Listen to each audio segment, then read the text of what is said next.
welcome, welcome. As folks are trickling in, just get comfortable, grab your water, grab your tea, get nourished. We're gonna be together for the next hour or so.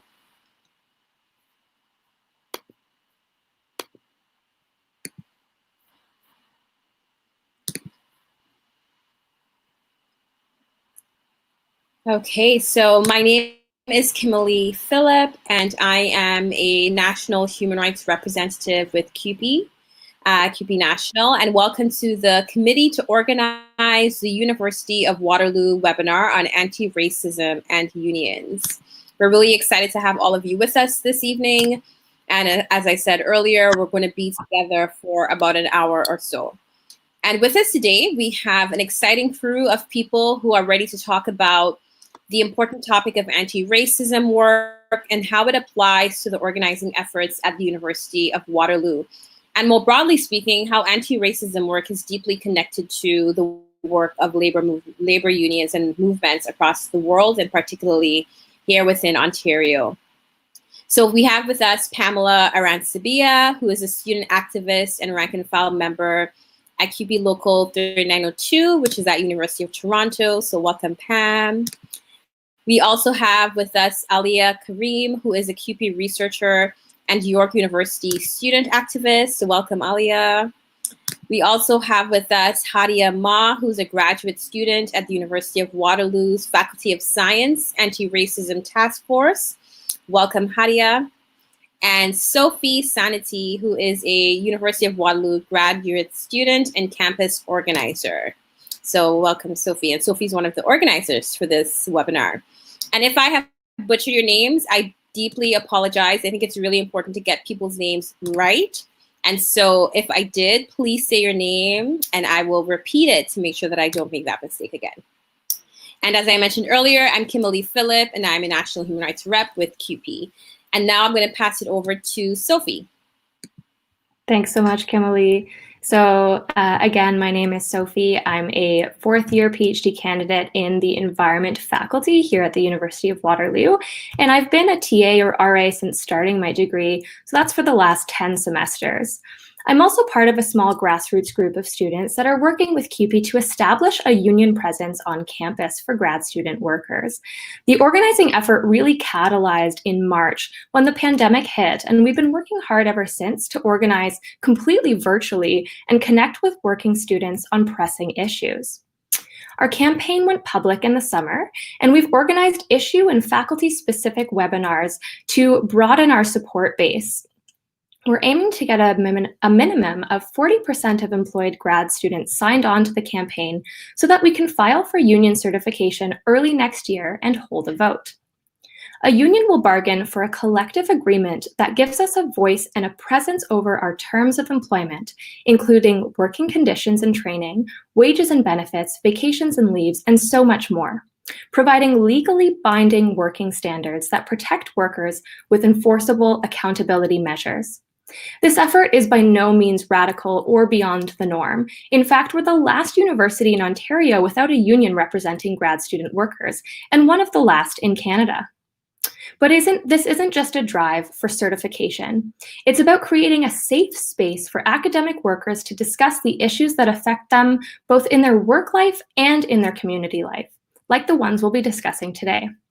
So I look forward to hearing from today's speakers about the ways we can collaborate, engage with one another, and build a democratic structure that can work for everyone.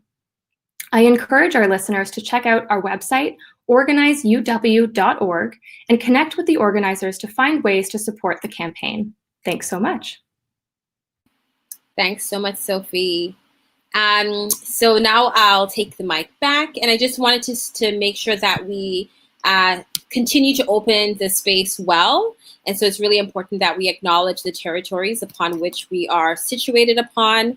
I am currently situated in Takaranto, the colonized name being Toronto, and these are the indigenous territories of the Haudenosaunee, the Anishinaabewaki, the Anishinaabe, the Huron-Wendat, and the Mississaugas of the Credit, and many other indigenous nations. I am on this land, on these territories as a migrant, and I take my responsibility to be in active solidarity with Indigenous nations seriously, which means that it can sometimes be a very uncomfortable process of unlearning and acknowledging my own privilege and power. So I just want to invite all of you to also think about the territories upon which you are situated, and particularly the territories upon which University of Waterloo is situated upon, and the organizing work you're doing on those territories. And what does that mean to be in solidarity with the Indigenous nations who continue to govern and protect those territories? So that is very much connected to why conversations around anti-racism are important, and why anti-racism work is so central to the work we do as unions. So I'm a national staff person, which means that though I work out of the Ontario region, my employer is in Ottawa. And so a lot of the work that I do here in the Ontario region requires me to help materialize, along with members in Ontario, resolutions that are passed at the National Convention, which happens about every 2 years. Part of my job also is to help operationalize the strategic directions, which is a governing document that members vote on and design at National Convention. But one of the exciting things about being a national staff rep assigned in the region is that I also get to work closely with the division. So here, CUPE Ontario is the division that I work most closely with. And CUPE Ontario is essentially like the political arm of the National Union. And so if you were to become members, you will also be members of CUPE Ontario. And so that means you will have access to CUPE Ontario committees. Those committees, you can run for elections to those committees, and that happens at the CUPE Ontario Division Convention. Some of the equality committees I'll mention because they're most relevant to the topic of anti-racism. There is the Racial Justice Committee. There is also the Workers with Disabilities Committee. There is the Indigenous Council. There is the Pink Triangle Committee. There is the Women's Committee. And then all of those committees, the chairs of those committees are part of the Human Rights Committee. So those are some of the committees that you can run to become elected to, that are very much connected to the sort of equity and anti-racism work that we're going to be speaking about today. I also think it's important to mention the OUWCC, which is the Ontario University Workers Coordinating Committee. This is members decided a few years ago that they wanted to have a provincially led and in scope, a provincially designed committee, coordinating committee, that would focus specifically on issues coming up in the university sector. And so, for example, what locals will do, let's say there's a university local like Pam's Local at 3902. If Pam's Local was doing a campaign and they wanted or needed more support in terms of resources, in terms of helping to amplify the messaging of their campaign, ideally they would reach out to the OUWCC to get that kind of support. So the OUWCC is a really helpful example at the provincial level that gives members and locals additional institutional support, access to resources, funding, and so on. So those are just some of the bodies that you as members can participate on. There's also the CUPE Ontario Executive Board. And so that would be one of the higher governing bodies here in the region. Who they meet regularly about every month or so, and they meet in between conventions to help govern and manage the political and administrative workings of the union. And you can also run to be on that body. But as CUPE members, you also have access to a range of staff support. So as myself, as a human rights representative, you can also tap into the knowledge and expertise and resources that we bring. So for example, there are locals who over the course of the past few months have wanted to establish anti-racism committees. They have wanted to engage in more solidarity campaign work with Black and Indigenous communities. Or maybe they wanted to review their own internal bylaws and policies to make sure that there weren't embedded in those policies and bylaws barriers that actually prevented the increased participation and engagement of folks from historically dispossessed communities. And so part of my job is to support in that, and so many more. But you also have education staff who can help you identify training needs and gaps. So for example, a lot of locals will, through their staff representative, who would be the representative assigned to your local, through that staff representative, they will speak with union education staff and say, listen, we want to be able to do, let's say, a 2 to 3 day session on strategic planning to develop a solid vision for our local. And then in that process, you will identify the sort of priorities and needs of your local. So there's that kind of support that you can get from union education staff. And there's also support around like different types of training. So training for stewards, training around how to understand the financial books and how to make sure that your books are in order.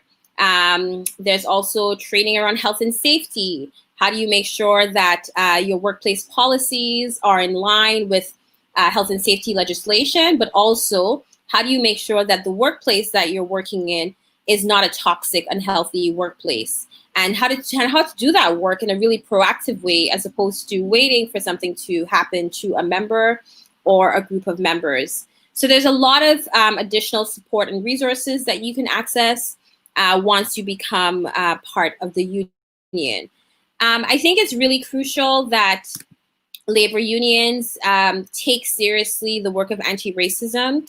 It's definitely clear that since the killing of George Floyd a few months ago, and then the killing of, or the death, because the SIU, let me not get into that, the death of Regis Gwichinsky-Paquette here in Toronto, a lot more locals and organizations in general have said, we want to do more around anti-racism and anti-Black racism, which was a struggle to get people to even say and admit that it exists.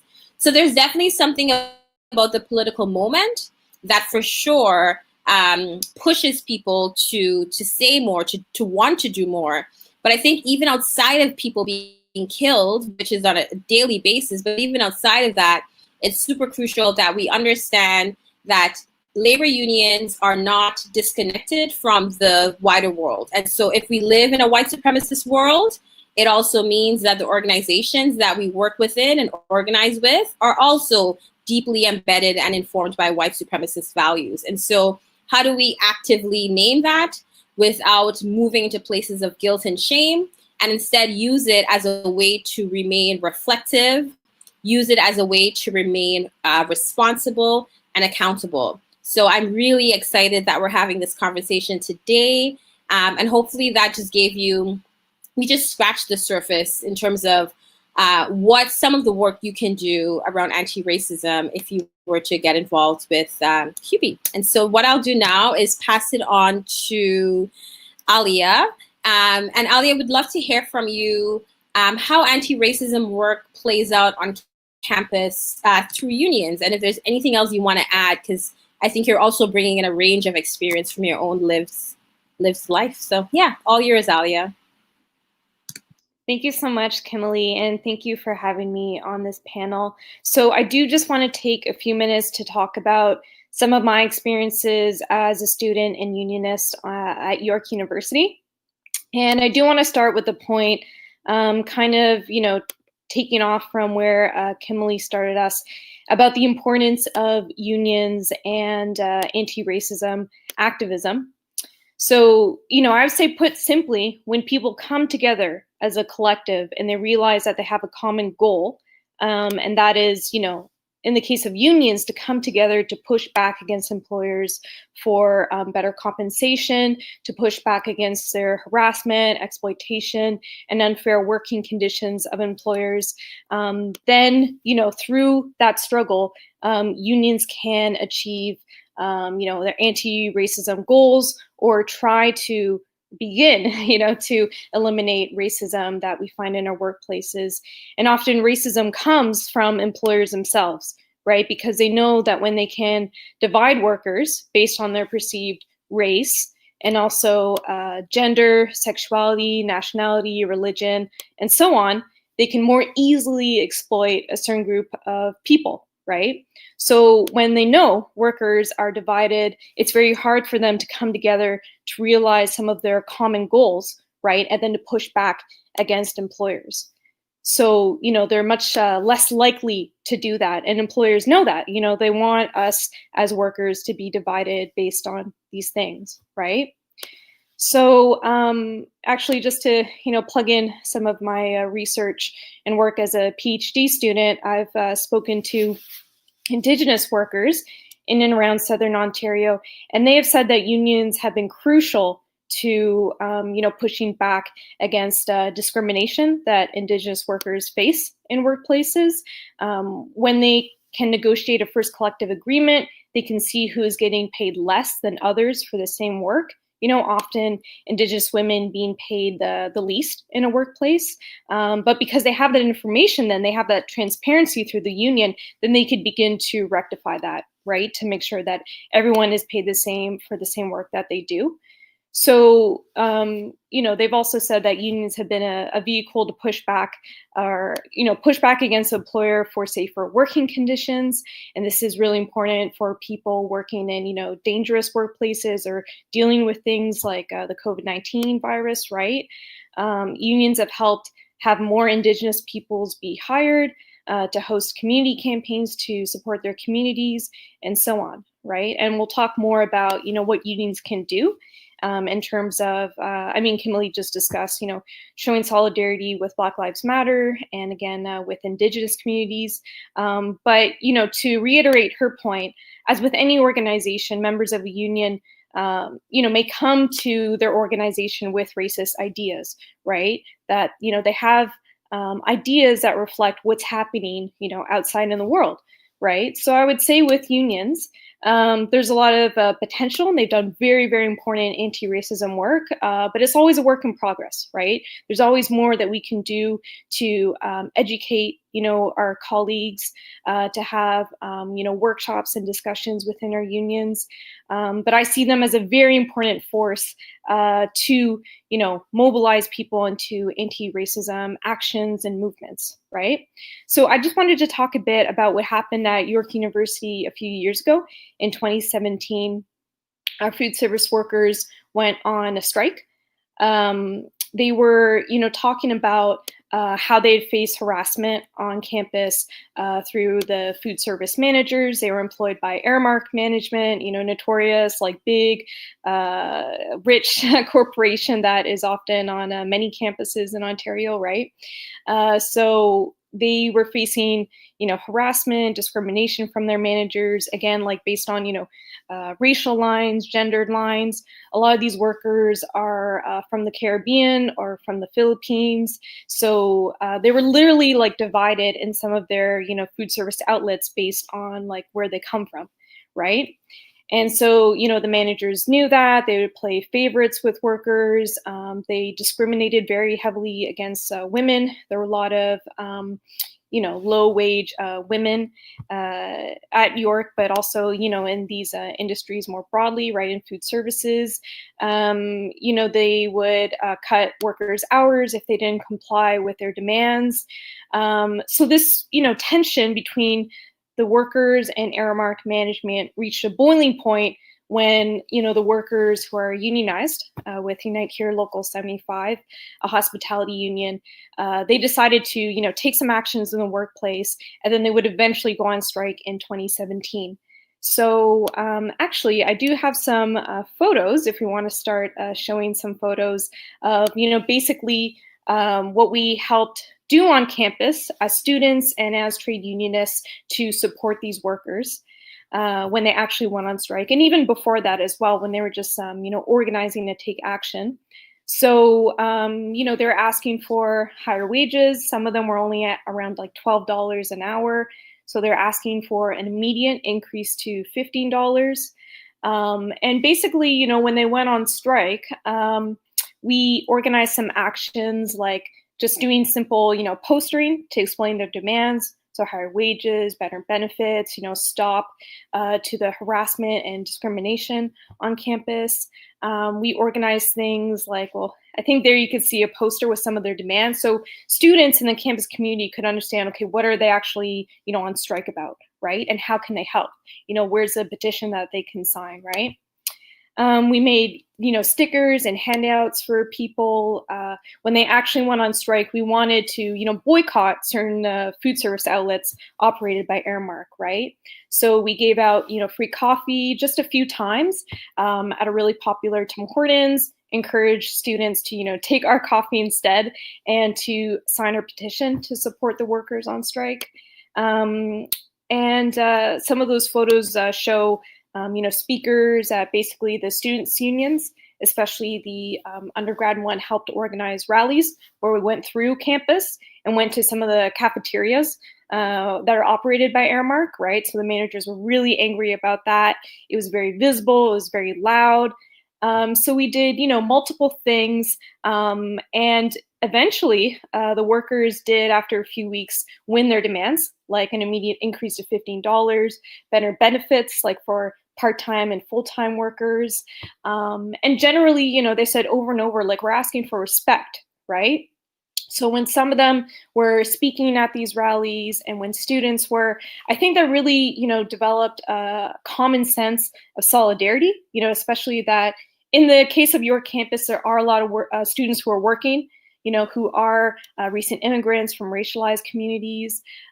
So, there was a real common understanding and relationship with these workers, right? But, all kinds of students and faculty and staff supported them. But I think, that was only possible through having unions come together, right? We have something that we call the Cross Campus Alliance. So, through that body, we're able to organize actions together.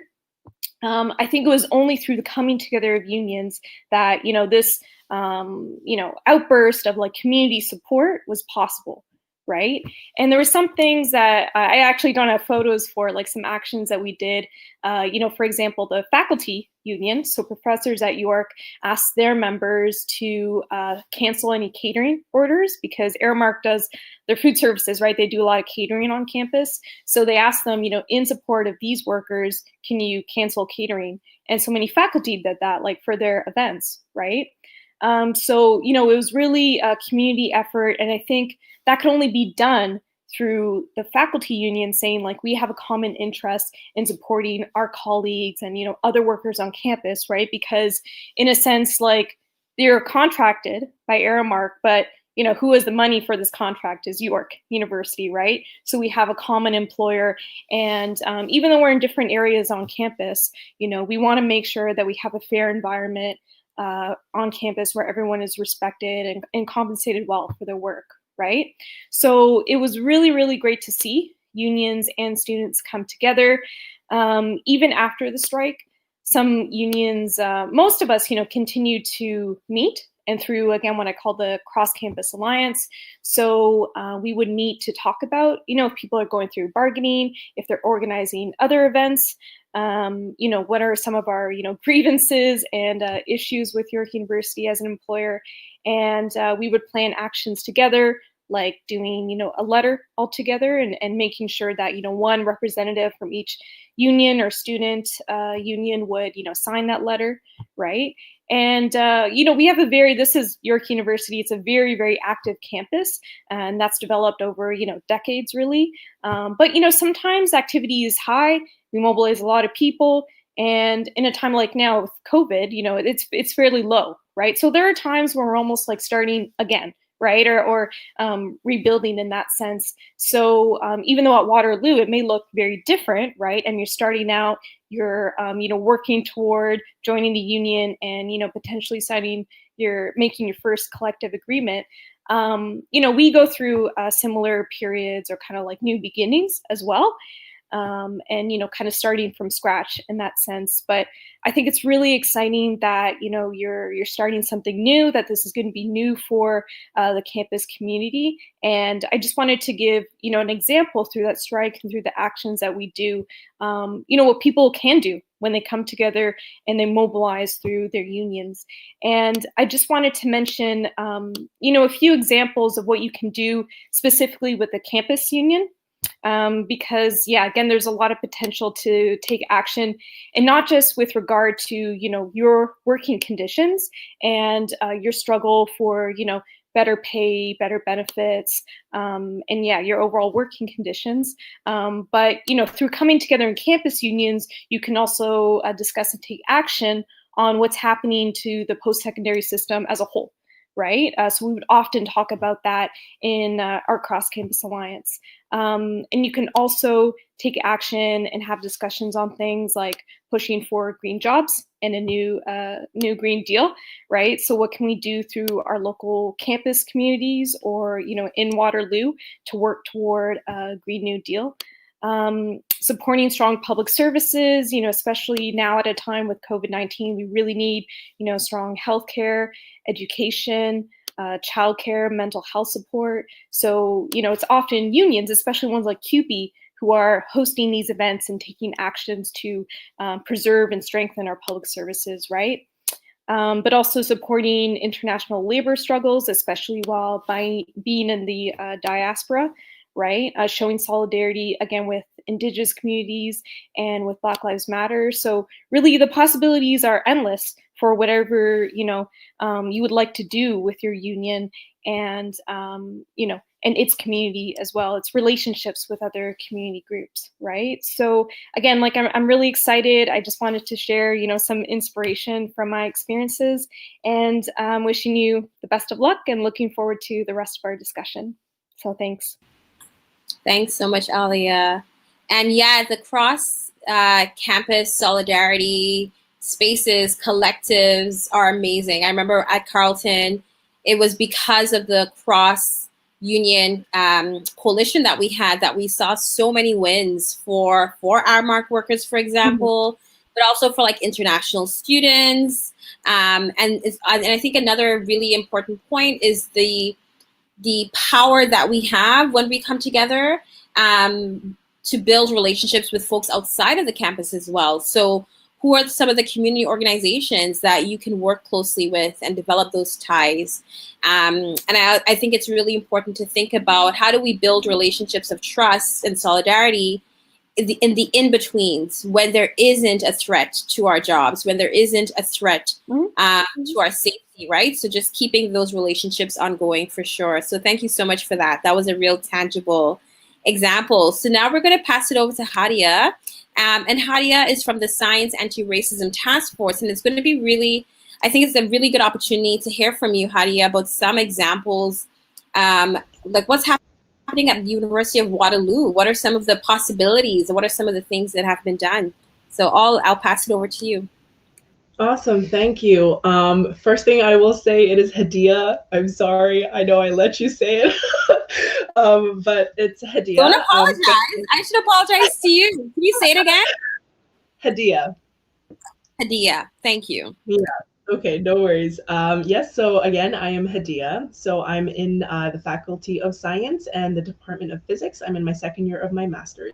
So recently, so I should begin by saying this is a very science specific, it's a science anti-racism task force, but I think that it's important to highlight because it's a good way to get a sense of what your campus is doing for things like anti-racism, because they're kind of quiet with these things sometimes and it's hard to get the outreach, and so we're not really sure about the kind of practices that are already in place.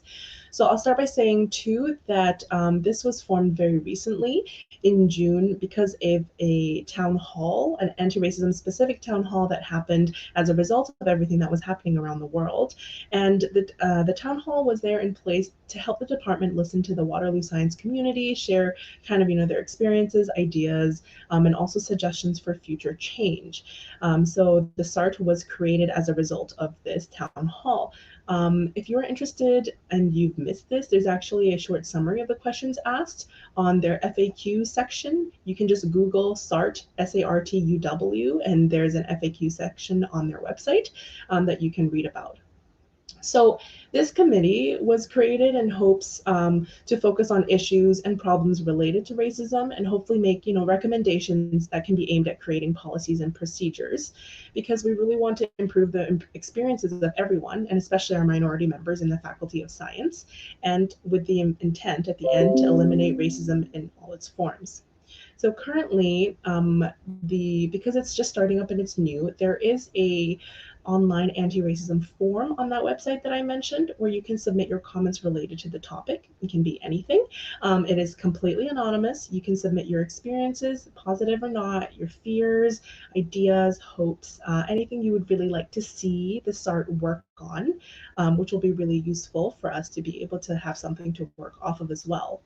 So a little bit more about SART is it's comprised of undergrads, grad, because it's just me, and representative faculty members from the different departments in science. And we're currently meeting about once a month. So something new that we've just started is that we've started creating subcommittees tasked with different projects, just because when you're in a meeting with a lot of faculty members and everyone's really busy, schedules are different, so the subcommittees are a better way to create change. So I believe there's a lot of promise and room to actually create this change in the faculties.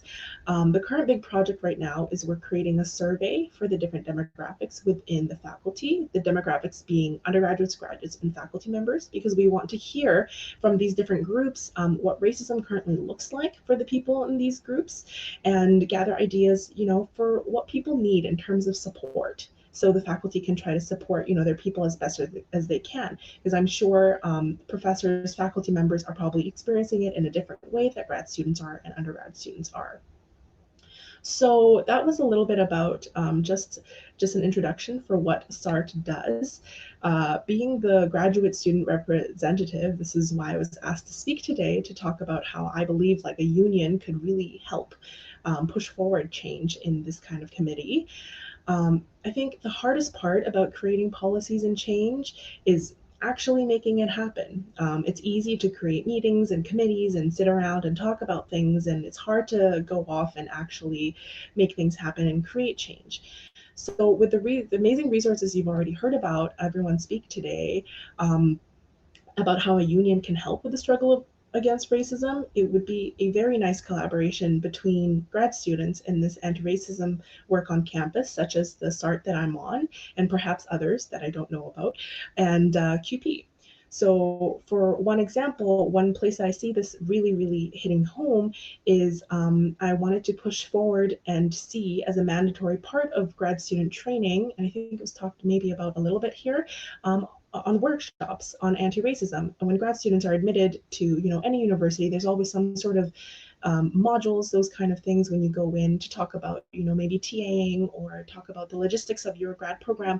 But I think it's really important to have something surrounding anti-racism, particularly for a very international universities such as University of Waterloo, where you're having people come from different kinds of backgrounds who may have who come from different backgrounds about how to deal with racism, in both sides of the story. So again, workshops not only on racism, not only on awareness, which is very important, but also ways to conduct yourself in your work environment to protect the rights of the people that you're involved with, yourself and maybe your students. So I bring this up because from my past experience I was at Queen's University before, we tried to implement something like this, and these kind of suggestions are really, really difficult for university faculties to actually implement, because oftentimes there aren't a lot of resources available to staff and faculty. People don't really know where to start, and they're afraid to tackle really difficult and uncomfortable topics such as anti-racism and racism in general. And of course, finances come into play. So a lot of the problems that we hear about is, how are we going to pay these grad students for the 1-hour workshop that we're all making them do? There's a lot of grad students in the university. And stuff like that. And so having an external body like a union that already has this extreme wealth and arsenal of resources, and able to push forth and advocate for us, with us, like alongside us, can definitely help bridge this gap that the committees on campus that are already trying to work towards can benefit from. So I guess I will end my spiel by saying that I really personally look forward to seeing the change that can happen with a union in place, especially because I guess the Faculty of Science and the university as a whole is trying to move towards bringing up this conversation, making the change, hearing from their people, and with the added support, I think it's a great way to get your foot in the door and a great way to get it started and get the ball rolling is this perfect timing of unionizing with starting up all of these committees and push forward all of these things that we want to, the change that we want to see happen. Thanks so much, Hadiya. Did I say it right this time? Hadiya? Yeah. Thank you. Yeah. No, thanks for that. And thanks for showing us ways in which like grad students and students in general currently have the capacity to affect the kinds of change that they want, right? So thank you for that. And I just want to encourage audience members, if you are sitting with questions, please, I believe folks are putting them in the chat, or if you're looking, if you're viewing this directly from YouTube, you can also use the chat function there.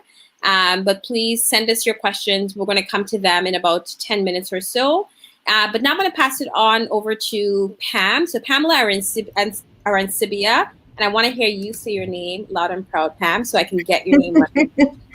I should be able to say your name. And Pam is an actual CUPE member, an incredible CUPE member who has sat on a few different committees, one of which I mentioned earlier, but I'll let Pam speak to her own experience. And Pam, if you can tell us a bit about how you have been part of and have witnessed some anti-racism work take place within CUPE and within the larger membership. Thank you for having me here today. I'm very excited. It's very exciting to see that Waterloo is having this drive. And when you when you sign on to become members, because I'm sure that this very intelligent group of academic workers will vote to unionize. When you do, I think you'll see many of the benefits. In terms of my own work, I've been a member of CUPE 3902 for more years than I care to admit, because it just speaks to how long I've been in my PhD program. But so it's, there's been many things over the years that I've seen and worked on. Some of the projects have been successful, some haven't, and part of it is a learning process. But I wanted to talk about a few. If I could get the first slide on. At 3902, we had a few rank and file members started this campaign, Sick of Racism, and I'll just give some very brief background. I just want to acknowledge the work of the people involved. So we had a member at 3902 who had a social work background. Her name is Lahoma Thomas. And she really wanted to connect the issues of racism and health and safety. Oftentimes in a union context, people really do understand the so-called bread and butter issues, right? Wages, things like that, and health and safety. We think about, occupational hazards or things like that. But when it comes to the social justice issues, sometimes there's a little bit of a disconnect. And so this campaign sought to bridge the gap between the two. So there was a working paper on that that essentially served to explain to the membership why we saw these as connected, as why racism is a workplace issue. And we did that by talking about the health impacts.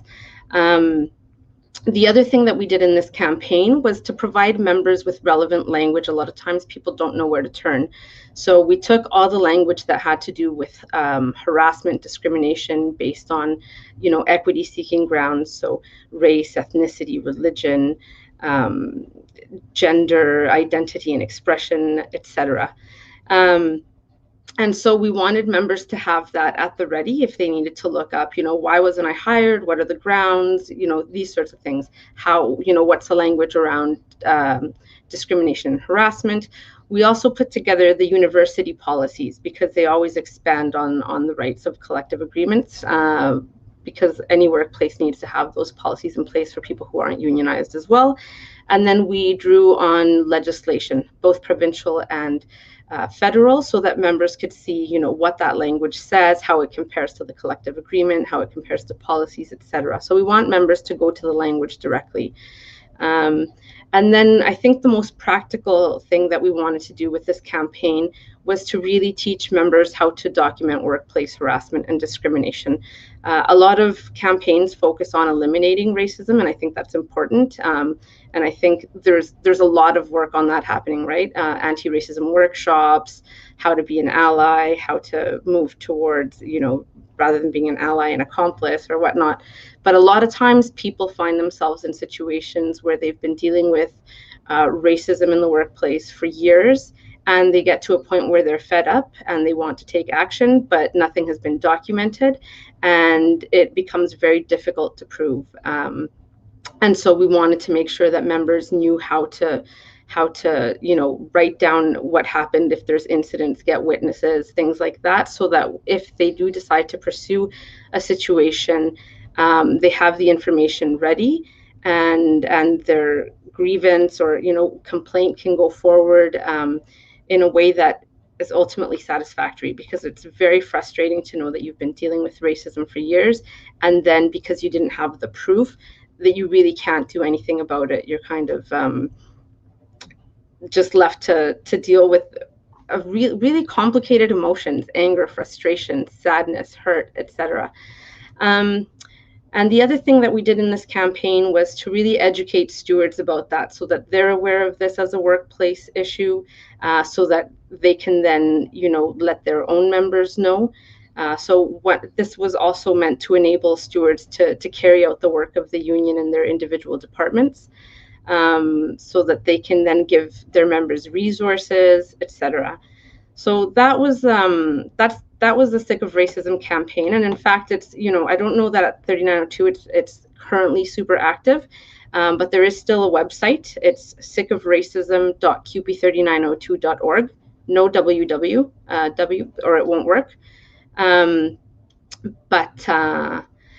There's documents there that help people. If you need to document something, it walks you through what to document, what information is necessary, etc.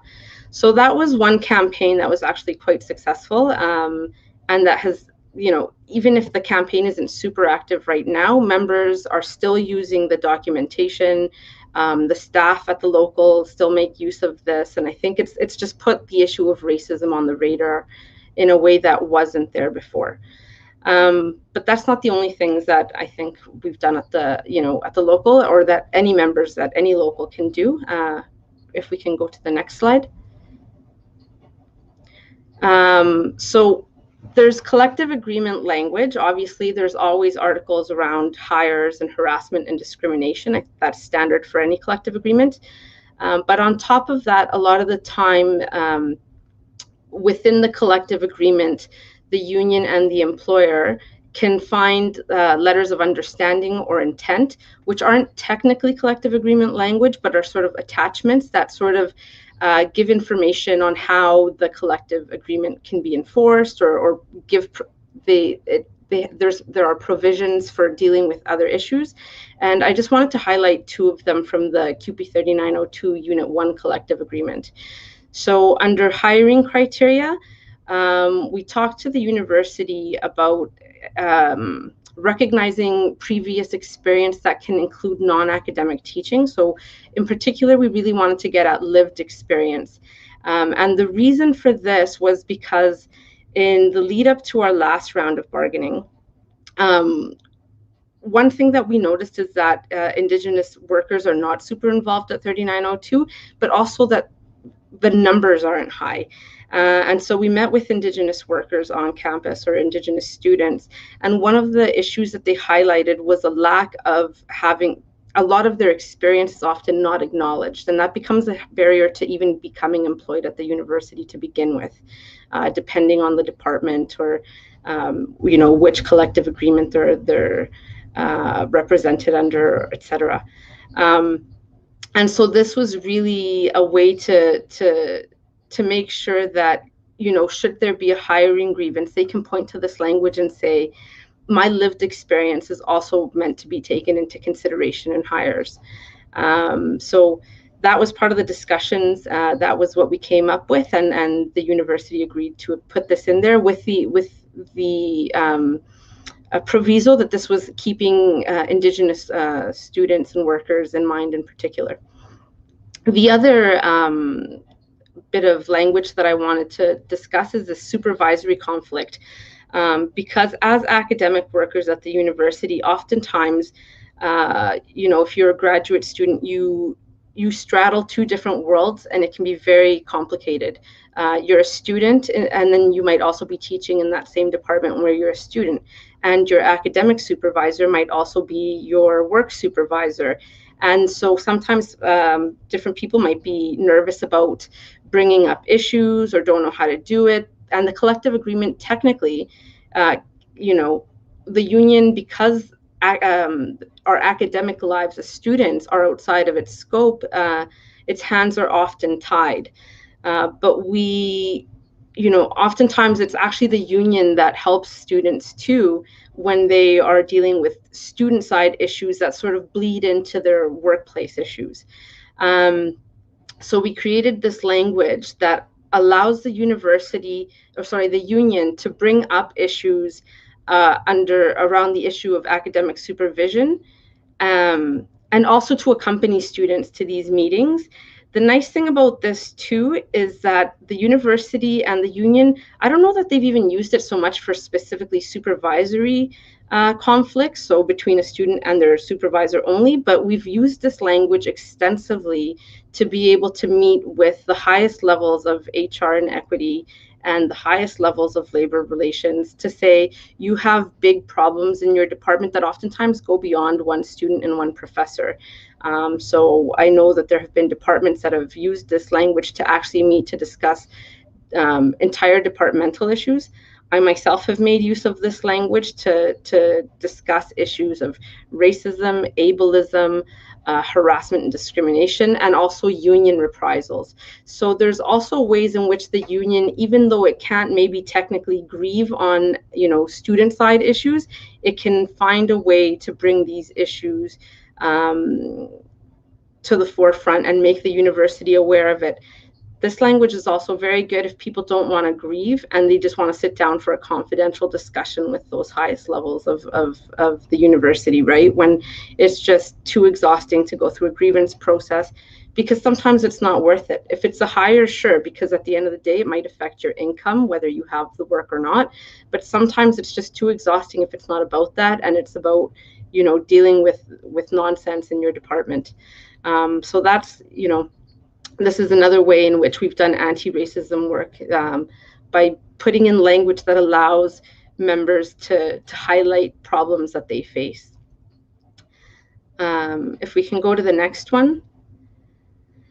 The other thing is funds. Over the years, our local has bargained a number of funds. These aren't even all of them, but these are the ones that I would say are the most intersectional and that might be most beneficial or highlight some of the issues that racialized workers face. And not only racialized workers, but other equity-seeking groups, women, LGBTQ folks, Indigenous workers, etc. Right? Anybody who's dealing with different equity issues. So there's a childcare financial assistance fund, which is really it's really beneficial to be able to have that, right? Childcare is extremely expensive. And until we have a public healthcare system, which we so desperately need, this helps. International health plan. Students here don't have OHIP. International students, they have to get UHIP for university students, so this helps them cover those costs. U of T family plan assistance, so if you have to enroll your family members under your insurance program, this helps to cover those costs. We have a sexual and domestic violence survivors fund, a trans fund that can be used for various things, from gender affirming surgery to buying a new wardrobe in some cases when folks are transitioning, different things. And then there's the International Workers as a legal fund in case there are any issues related to their status as international workers. So funds are also a way in which important anti-racism work can be done by acknowledging whether it's the additional costs that are, that burden racialized workers or other equity-seeking workers, and just by providing some assistance, right? So a lot of times folks say, well, why should I unionize? I'm going to be paying my member dues. You pay a bit in dues, but really you get so much back from your union, and you just have a huge support system that you don't have when you're not unionized. And then the last thing I wanted to talk about is these social justice caucuses and committees that you see at different levels and different locals and unions. And Kimalee touched a little bit about this. So at CUPE 3902, we have a number of committees and political action caucuses.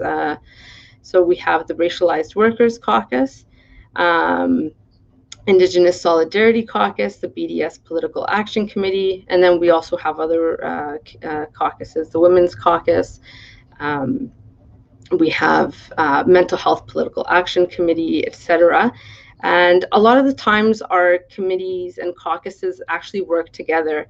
In fact, earlier this year in March, the Racialized Workers Caucus and the BDS Political Action Committee worked together. And we also worked together with the CUPE Ontario International Solidarity Committee to bring Angela Davis to speak for Israeli Apartheid Week, which was a really, really proud moment for our local and for our racialized workers. And we had Kimalee there too, speaking, delivering greetings, which was very nice. And yeah, I mean, the thing with the committees that's really nice, in our local, we always budget a pool of funds for the activities of the caucuses. The Sick of Racism campaign was funded by the local, but we also applied for a cost share with CUPE National, so they matched the funds that we put into that campaign. As I mentioned, with our Angela Davis event, that was funded by our local and other organizations and groups who donated, but also by CUPE Ontario's International Solidarity Committee, which was, a huge benefit. And so you find ways of being able to fund the work that sometimes you aren't able to fund through universities. And I'm going to keep going with this example of BDS and Angela Davis, because right now speaking out on this issue is essentially under attack, and it's through the unions that we've actually been able to work around and continue to speak about that issue and stand in solidarity with the Palestinians.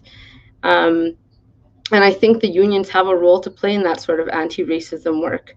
Right now, it's unions that are going to have to fight for our academic freedom if we want to continue to speak about that issue. So I think there's many ways in which the unions can benefit racialized workers, whether it's funds, whether it's finding a place to do your activism, to learn skills, to be able to do your activism, etc. I think it's really, in my opinion, it's really a no-brainer to sign your union card and then vote to unionize. The benefits are immense, regardless of what level of involvement you want to have. You might be a person who goes to a monthly meeting. You might be someone who applies for the funds, and you limit it to that. And you might be somebody who wants to become actively involved. But I think the union is a space for all of those folks. And really, when you're dealing with workplace issues, it is lonely and difficult to do it on your own. It's really important to have that support system, and your union will do that. Thank you, Pam. Thank you. And thank you, everyone. So we were hoping to wrap up at the hour mark. So we have about 7 minutes left. We do have a question from the audience. So what I'm going to propose is that we sort of skip a group conversation for now and respond to this person's question. And then if we have time, we can take closing thoughts. So if folks are okay with that, yeah? Okay, so the question from the audience. Anti-racism work through unions in Toronto is led by Black, Indigenous, and people of color. These deep relationships already exist. This is not the case with organized University of Waterloo. How do they expect to do that?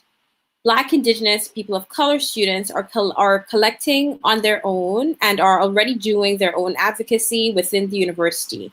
How will Organized University of Waterloo ensure that they center these voices and the work that is already happening? So I can jump in on that one to start. Yeah. Absolutely. Thanks for that question. And thanks, of course, to all of the panelists. This has been a really interesting discussion, and I really look forward to chatting more with Organized UW about moving forward with all of this. I certainly see the organizing work as a catalyst for the common goals, as we talked about, of equity and justice for all workers at Waterloo. Things like transparency, who is hired and why, the admissions process, setting standards of fairness, things like safety, job security, health and safety protocols that are enforceable, and the principle of respect, recognition that our work, our hours, and our energy are critical to the success of Waterloo. So through this union structure, we are able to address these shared struggles. One response to that question that I keep coming back to is I would argue that the University of Waterloo's corporate climate has done a really great job of pacifying political discussions, especially the topic of unionization. And as a result, we have connected with a diverse range of students and experiences that either mostly don't have the time, but really have a genuine fear of the retribution they might face by the employer or in their future careers for being involved in this union. So those especially marginalized folks feel at risk for being involved. I would say the other big challenge we're facing is organizing during a pandemic. Even though, the weather might be nice outside during the summer, we didn't feel it was responsible to encourage in-person meetups. So we're doing our best to build these cross-campus relations completely virtually, but it is a lot more challenging than usual. We, of course, have our International Student Subcommittee that's quite active on campus, and we host a weekly 1:30 p.m. drop-in where we meet with Waterloo grads from around the world really right now. They share their experiences. We actively reach out to existing organizations on campus to collaborate. And certainly I'm very interested to hear from the panel any ideas of how to engage and campaign virtually. So that's sort of where I'll stop for now, if any folks have comments on that. Thanks, Sophie. Yeah, go ahead, Alia. I don't have a whole lot to add. And of course, some of the other speakers on the panel know the Waterloo community much more than I do. But I think that having these discussions right now, like you're doing campaigning online, trying to, do your outreach as much as possible. So discussions like this, the series that you've had so far are really good, to keep in contact with people. I do think that even though you're only trying to organize right now, having this discussion, on anti-racism, I hope will really set the tone for, what you want your union to be like, right? Unions and their locals, even different bargaining units, are all different, right? The climate and the kind of, environment you want really depends on how you create that, you know what I mean? So I think this is a really good step forward to have this conversation. Maybe you want to create, I know unions are so focused on that collective agreement, but maybe you want to have other founding documents, right? Where you come together and express your common principles or goals. And that goes, beyond just your working conditions, right? But also, maybe outlining anti-racism principles for the union. You know what I mean? So there's lots of possibilities that you can do even right now. Thank you. Does anyone else want to jump in on that?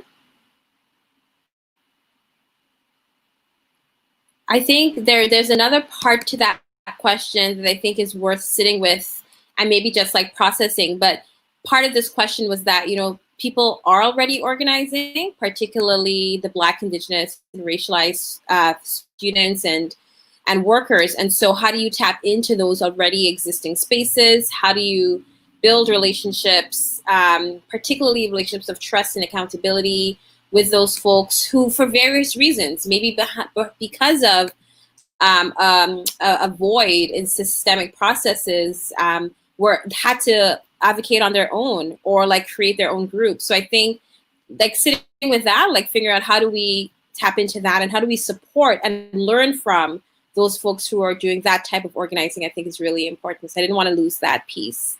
So we don't have any more questions from the audience. So I just wanted to maybe do a last round. Like if you want to just share something that you want to leave folks with, or maybe it's a question that you're left with and that you're going to go off and continue thinking about. So maybe we can start the other way around. Sophie, why don't we, actually we'll leave you for last, Sophie, you don't mind. And so maybe we'll start with Alia. Yeah, sure. And, just on that like question of tapping into existing community groups, again, like I'm not totally familiar with Waterloo. I know that there's a struggle to save the, municipal childcare centers right now. And I know of some existing Indigenous-led organizations. So, often unions do the kind of, invisible work of connecting people, right? Of not only having like public discussions and that kind of thing, public actions, of course, like strikes are very public. But, I know, and I know this through my research that when, there's actions at Queen's Park or in, other cities in Southern Ontario, that unions have been the ones to, have Indigenous activists like host them, find, place for them to stay if they, have a rally or, court case or something, if, they're doing campaigning and they need to be in Toronto for a while, right? Just doing that kind of invisible back end work, like also, fundraising for Indigenous communities to, be able to hold actions that, again, have like nothing really to do with, workplace demands necessarily, but, unions, especially like CUPE, recognize the importance of supporting Indigenous communities because it's a matter of justice for those communities as well as for ourselves, like for non-Indigenous communities, right? So I just wanted to make mention of, some of that kind of more invisible work. And again, of like developing relationships, based on trust, right? So some of that work is just not well known, but a lot of unions do that. You know what I mean? So, great place to, again, like mobilize people. Besides that, I have nothing else to add. I think this was a really, really great discussion. Thanks for that question. And again, like good luck in the drive. Like I'm sure it's going to go really well. Thank you so much. So we'll go to Pam and then we'll end with Hadiya and Sophie as the two folks helping to hold it down at University of Waterloo. So Pam. Yeah, I guess the one thing maybe I would like to just add is that, at the end of the day, and I think Alia might have hinted at this when we talked about, a union lets you come together and fight against the whole system. The point is we can do all the anti-racism work we want, we can do all the organizing we want, but at the end of the day, we need to be fighting the neoliberal model of education. That needs to be our ultimate goal, right? Because at the end of the day, that's where we face all these different sorts of oppressions, is in a model that sees us as consumers of a commodity and really doesn't see us as humans engaging in deep education and having a right to that education and having a right to be able to have that education and also be able to live and be able to afford to pay our bills and have families or not. Like these are the things that ultimately the current model does not allow for, and it will not allow for. And so I think what we need to be doing is coming together to fight racism, to fight discrimination, to fight all these oppressions. But ultimately, we need to be fighting this neoliberal model that's really killing us around the world, here and abroad. So, thank you, Pam. Hadiya? That was, Pam, that was good. I didn't think of it that way, but yes, you brought up a really good point. I just wanted to say that I just recently joined on the Union Drive, mostly because of my connection with someone in the drive who is part of physics and then heard that I was on SART.